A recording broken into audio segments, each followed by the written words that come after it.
ஒரு சிம்பிளான chicken gravy பார்ப்போம், எப்படி பண்ணுறதுன்னு பார்ப்போம். இது வந்து ஊர்லலாம் அம்மா இப்படி தான் பண்ணுவாங்க.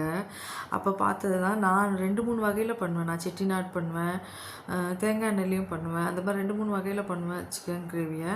இது வந்து சும்மா சிம்பிளாக பண்ணலான்னு சொல்லிட்டு பண்ணது தான். நம்ம அந்த பட்டை, லவங்கம், கறி மசாலாலாம் இருக்கு இல்லையா, அதை ஆயில் போட்டுட்டு நல்லா பொரியட்டும்னு சொல்லிட்டு ஆனியன் போடுங்க. ஆனியன் போட்டு நல்லா கருவேப்பிலையும் கூட போட்டுக்கோங்க கொஞ்சம். போட்டுட்டு நல்லா வெங்காயம் வதங்கணுங்க. வெங்காயம் நல்லா வதங்கணும். வதங்கினதா தான் டேஸ்ட் வரும் கிரேவிக்கு எப்பயுமே. வதங்கினதுக்கப்புறம் இஞ்சி பூண்டு பேஸ்ட்டு போட்டு நல்லா வதக்குங்க. இஞ்சி பூண்டு பேஸ்ட்டு நான் எப்பயுமே கொஞ்சம் அதிகமாக தான் போடுவேன். போட்டுட்டு நல்லா வதக்குங்க. அது சிக்கன்னா கொஞ்சம் எக்ஸ்ட்ரா போட்டால் நல்லா தான் இருக்கும். போட்டுட்டு நெக்ஸ்ட் வந்து தக்காளி போடுங்க. இப்போ இருக்கிற தக்காளி சுத்தமாக வதங்கலைங்க. எவ்வளோ வதக்குனாலும் வதங்க மாட்டேங்குது. அது என்ன எனக்கு புரியவே இல்லை. இப்போ இருக்கிற தக்காளி நாட்டு தக்காளி மாதிரி தான் இருக்குது, ஆனால் சுத்தமாக வதங்க மாட்டேங்குது. எத்தனை பேர் இதை நோட் பண்ணீங்கன்னு சொல்லுங்கள்.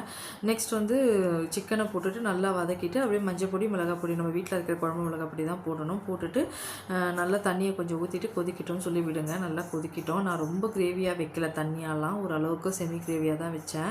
இப்போ இந்த மாதிரி நல்லா வதங்கினதுக்கப்புறமா நல்லா பெப்பர் பவுடர் நம்ம ஆல்ரெடி வச்சுருந்தோம்னா பரவாயில்ல, இல்லைனா லைட்டாக வறுத்துட்டு பெப்பர் பவுடர் பண்ணி போட்டுக்கோங்க. 1 டேபிள் ஸ்பூன் கிட்ட பவுடர் போட்டுட்டு நல்லா மிக்ஸ் பண்ணி விட்டுட்டு கருவேப்பிலை, பச்சை கருவேப்பிலை போட்டிங்கன்னா லாஸ்ட்டாக நல்லா டேஸ்ட்டாக இருக்கும் சிக்கனில் எப்பயுமே. கருவேப்பிலையும் கொத்தமல்லியும் போட்டுட்டு நல்லா கிளறி விடுங்க. இது வந்து சிம்பிளாக பண்ணுறதுங்க. இது சும்மா சிம்பிளாக பண்ணுற ஒரு கிரேவி. நீங்கள் பிடிச்சிருந்தால் லைக் பண்ணுங்கள், ஷேர் பண்ணுங்கள், சப்ஸ்கிரைப் பண்ணுங்கள்.